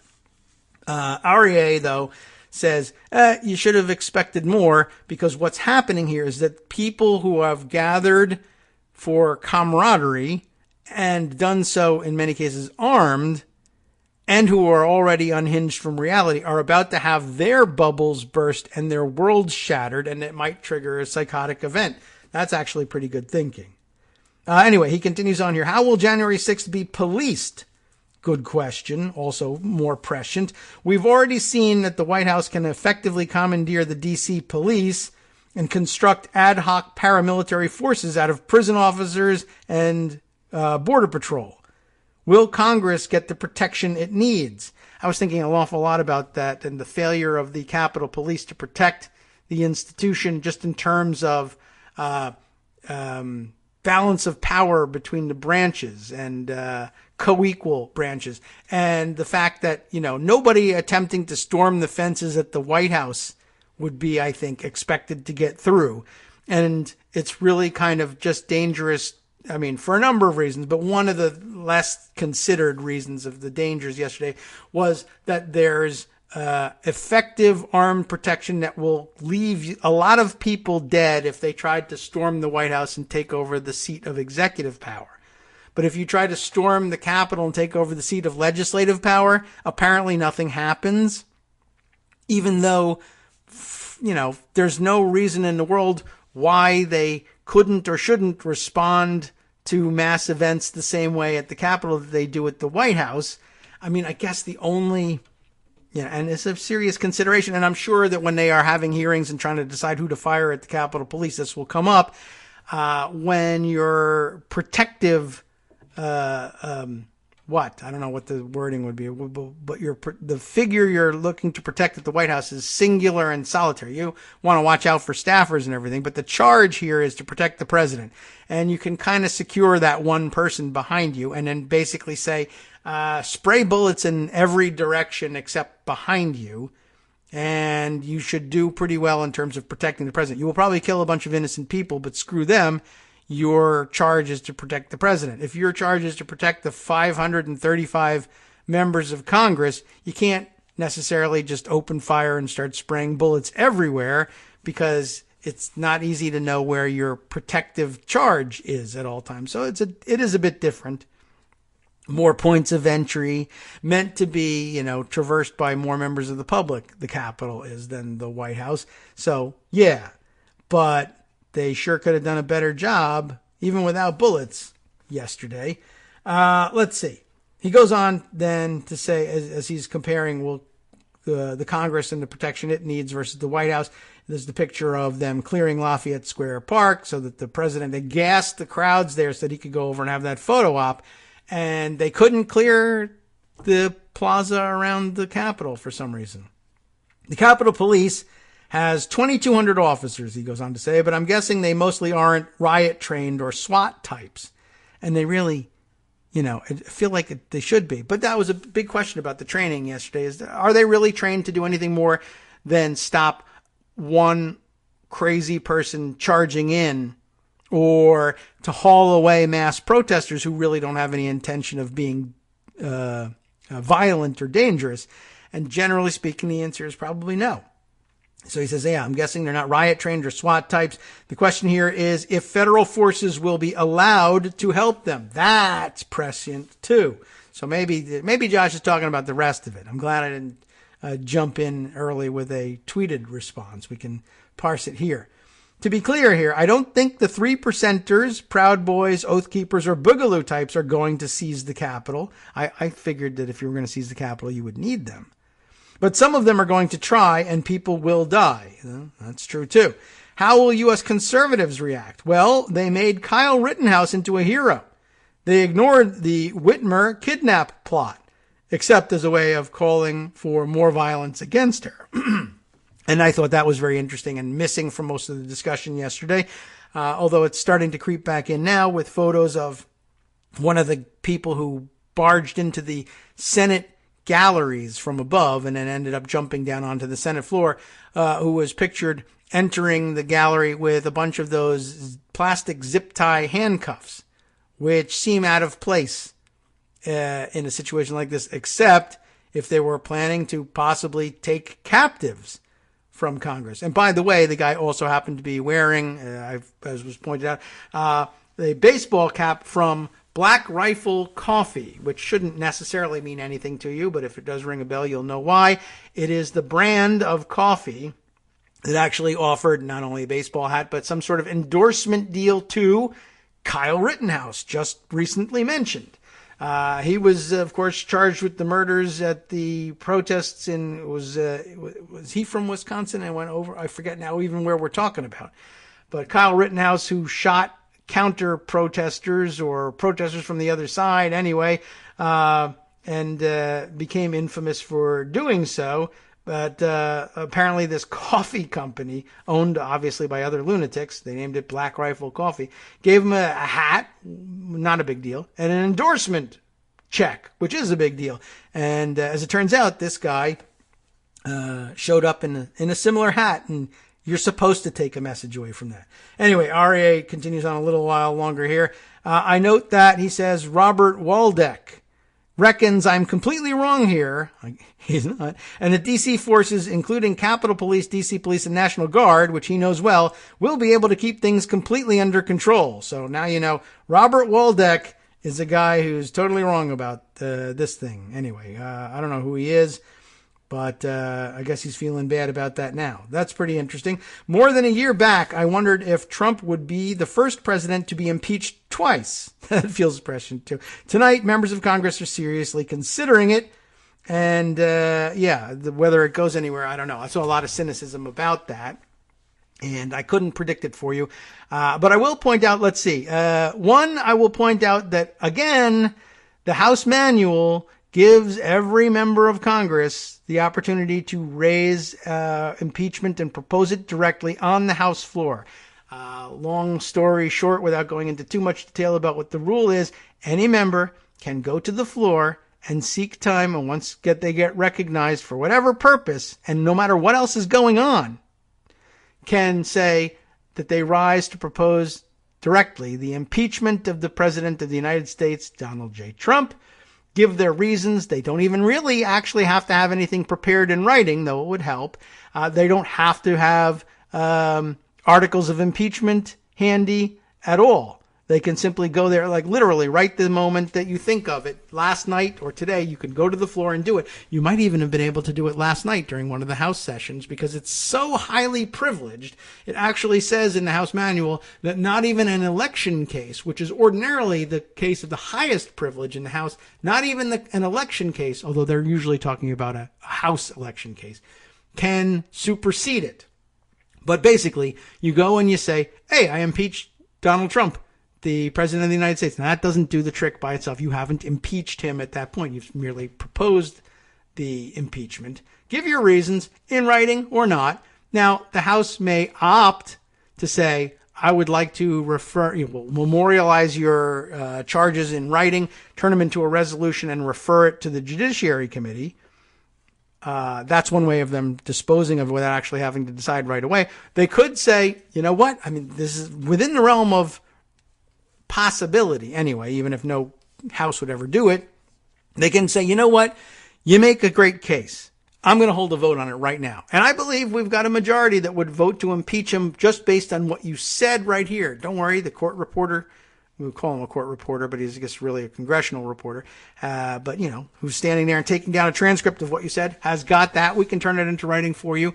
No problem. Let's have a vote. Or they can say, we table your motion, we'll table your resolution, we'll refer it to committee. There's a million things they can do to delay. But any member can do this.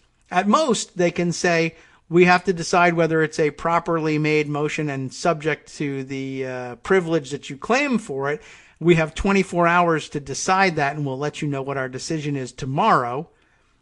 But when they get around to that decision, either yes, it'll probably be yes. I guess they could say you don't make a proper privileged motion, and therefore we won't have a debate on it. But if you get it right, or they do recognize that you are in fact directly proposing the impeachment of the president, you get an hour's debate. It's only an hour, but you get an hour. You might get your motion tabled at the end, but you get the chance to make the case on C-SPAN and have your supporters come out and say why they support you, and your opponents detail why they oppose you.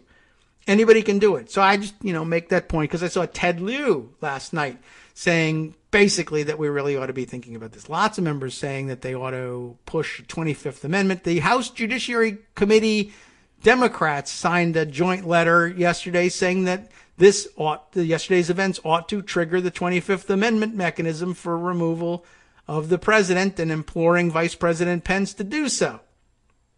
Ilhan Omar, who maybe through, circumstance in the last couple of years doesn't end up getting far or finding enough allies for something, but she said she was going to prepare articles of impeachment. Who's the new representative from Missouri? Cori, is that right? Cori Bush said she too thought that the president ought to be impeached and removed, and that there ought to be a 25th Amendment process, and that she was going to, in fact, what her contribution to this was, now I recall correctly, she was writing up resolutions calling for the expulsion from Congress of the Republican members of the House who voted in support of the various objections to the electoral vote because they incited yesterday's attacks. I don't know how far she gets with that, but all the stops are being pulled out in terms of bringing the remedies. So a big day for the newly elected members to participate in some of the most momentous stuff yesterday, too. It was all bad, essentially. In the end, but some did better in making their propositions than others. I don't know where Cori Bush gets with her proposition, but she wasn't the only one saying it. It's not just newly elected members who don't know how things work who were suggesting that people ought to have been expelled over this. Lots of discussion that Josh Hawley ought to end up expelled from the Senate. A lot of broader targets as well. Ted Cruz for bringing up his objection. I don't know how far they get for expelling people just for making objections, but there are other activities that they might be able to stack on top possibly for Cruz, certainly for Hawley, including the picture of him leaving the Capitol during the evacuation and the attack not yet completely getting underway, but people worrying about this thing, walking outside and raising his fist and pumping his fist at the protesters who were about to storm the building. That's not going to do well in terms of any defense. But, again, expulsion, 2/3 vote, tall order.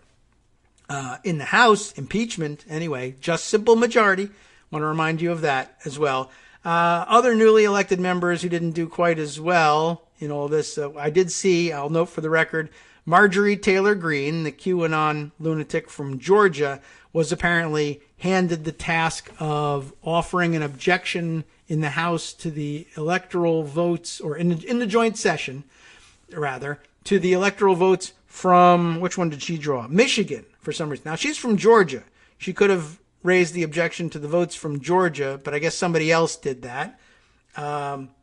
Georgia was the first of the states that were where there were objections offered, but that they failed to get members of both houses to sign on to them, and so they were therefore dismissed. And I missed the Georgia one, but then I saw Marjorie Taylor Greene do the Michigan one. I thought that one was particularly funny. She wasn't the first one or the last to offer an objection that flopped because it couldn't get a senator to sign on. But there was something extra special about her offering. She made the case for her objection on the floor during the joint session, and presented such an outer space, completely out of your mind, bonkers QAnon gibberish explanation of her objection that it was immediately obvious, of course no senator is going to sign this. They don't even know what the hell you're talking about. I wish I should grab it somewhere. There's audio of it, but I mean, I couldn't even piece it together. It was that crazy. She said something, I think she was talking about, possibly about signature matching, but maybe more about a mismatch between the number of ballots cast and the number of absentee or mail-in ballot requests made, and that they didn't match, and that was out of whack in some way. I mean, that happens everywhere. And she tried to make a statistical argument, and she said, I object to the electoral vote from the state of Michigan because there was the FEC guidelines say that the mismatch between the this and the that can't exceed 0.8%, and this one was something else percent, and the FEC will never have anything to do with how the state of Michigan determines the validity of its count. They don't have anything to do with anything like that.